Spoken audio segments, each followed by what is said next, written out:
The BMW X6 m60i, this is the 2026 variant in mineral white metallic over Tortufu, full extended merino leather. Why did BMW give us an S68 engine in an M60 variant? Because when you go into competition like Mercedes, that's not going to be the case. Now, Audi does give you the more or less detuned Lamborghini Urus and the Bentayga engine, but you're going to pay a price where this is going to be cheaper. I'm Anthony from Supercar Throttle, and we're going to compare this against the competition to see what you're getting with this S68 engine and the M adaptive suspension with the M rear differential. I mean, there's a lot of M components, but it's not a full M, but you could tune this engine to get at least that much performance.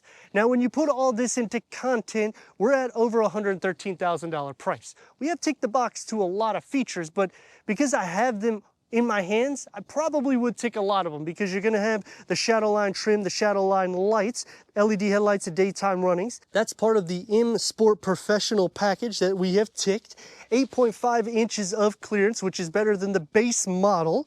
Front parking sensors, a 360-degree reverse camera, because we've ticked the box to the parking assist package, which also gives us the 3D view, which you can tailor that into a car wash view. But I mean, realistically, drop a comment. How many people would drive this into one of those car washes? You're gonna hand clean this baby.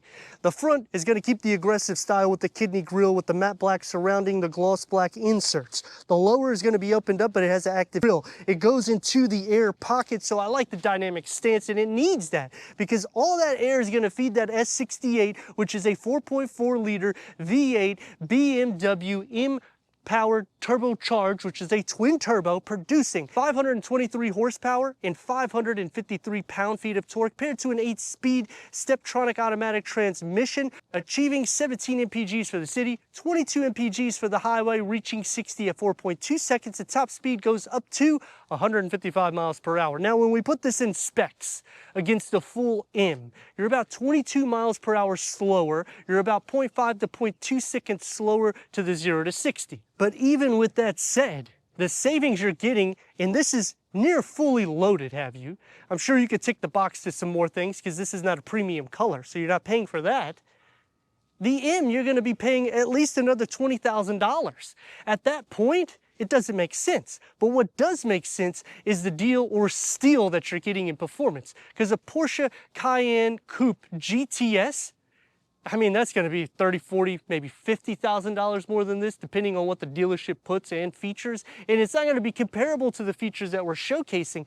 The SQ8, that's going to be more money too, and it gets the same 0 to 60. You go into a Lamborghini Urus, it's obviously going to be faster, but that's why we have a full M, which is only a few tenths of a second slower, and you could buy a his and her variant. So any car that I tick the box to, oh, I forgot about Mercedes.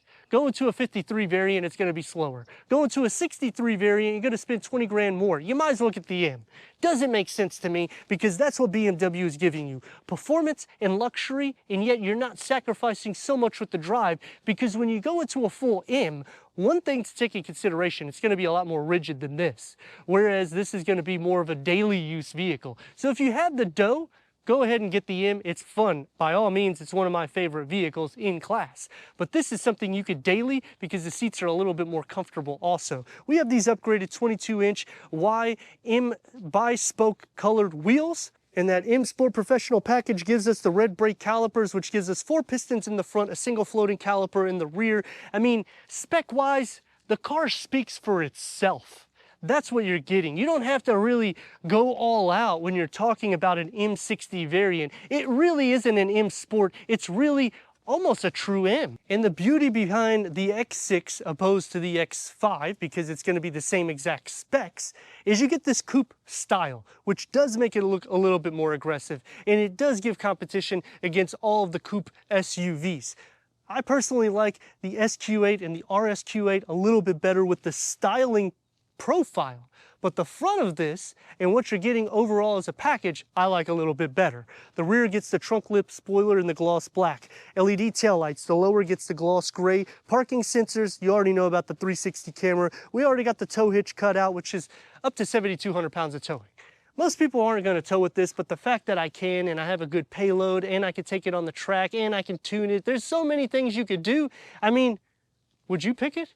Let us know in the comments. If you're new to the channel, click the subscribe, click the like, because all these clicks help with the algorithm so we can bring more performance vehicles like this to the channel.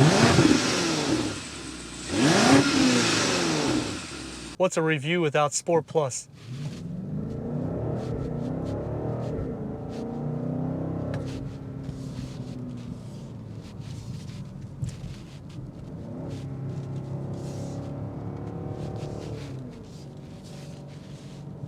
Man, it just roars.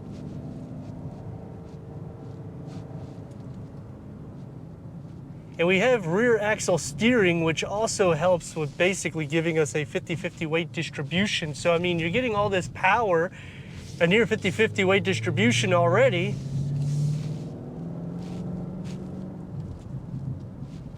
And those cracks that come into play from that bi-turbo V8.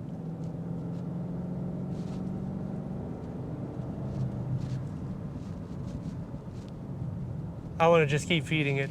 I would lie to you if I wanted to put it into comfort, but I'm doing so that way I can see the difference in the drive. It's also going to readjust the seat bolstering so that way it's a little bit more comfortable for me for a day in and day out, but I'm all right with it being tight. You got 20-way power seat adjustment in the front, heated, ventilated massage, heated armrest.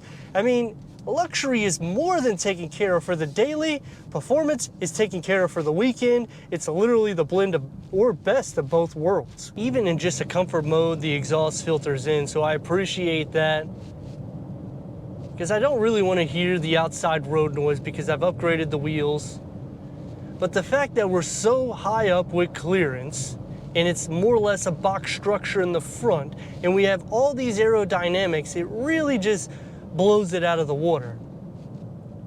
And the price itself. I mean, there isn't any vehicle that will compete with this when you tack on features to get it at around $113,000. Sadly, it's expensive, but it isn't when you're considering all the performance that it unlocks. But then a con that comes into play is that auto start stop. You can't push a freaking button here. You have to go into this infotainment screen, go through like 2 or 3 different pages in order to do so. It's just a little bit more so than it needs to be. Some other cons is the wireless charging pad is a little tight for bigger phones, and the cup holders also, and where they're located, you can spill over the USB or 12 volt. The driver focus setup, I'm okay with that because this is a coupe style vehicle. So it already looks sporty, and it's literally a sports car lifted up. So you tick the box for that daily use, which is awesome because it's hard to drive a supercar and you're getting almost a supercar performance when you go into the full M. Or you actually are at 3.5, 3.7 seconds. But with all that complaining, the S68 will shut you up as soon as the light turns green.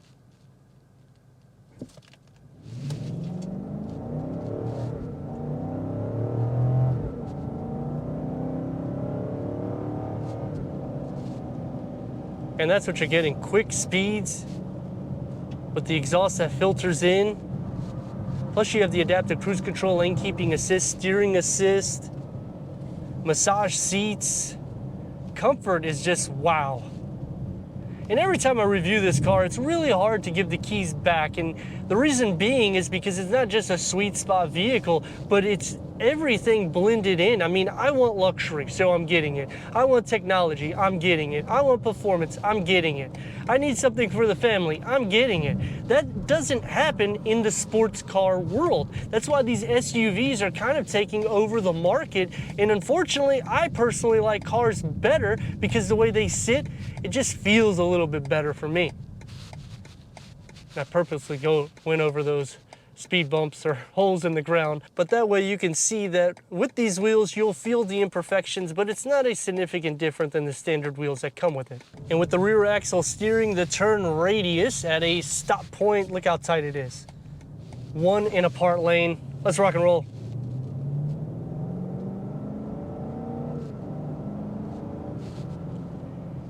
Now I put it on comfort deliberately so you can see the difference, and it does change a little bit of the dynamics on the vehicle. It does feel a little bit heavier that way. Changing into sport definitely makes it a lot more balanced off. Eco Pro will coach you how to drive, and you can also tailor this, but the nice thing is you can see you will gain MPGs, and it'll show you that whenever you come to stoplights and things of that nature. So that does help for that. But when you're buying this, you're not really concerned about the MPGs as much. And the m60i is truly the best value amongst all the competition. Even though I like the SQ8 and the RSQ8, that's actually my favorite. It goes a little bit beyond the X6 and X5 m60i variant. I like the engine, I like what you're getting as a total package. I just like those a little bit more so, even though it's a little bit more dough. But if I was buying it, I hate to say it, if they had this on the lot, because they're a little bit harder to find, the X6, I would probably take the box to this, take the savings and go on a vacation, because it's a smoother ride. The seats are going to be just as comfortable. You're not sacrificing like a full M, but you're getting the guts of it. But let me know your thoughts in the comments. And if you're new to the channel, consider subscribing. Check out this next video right here.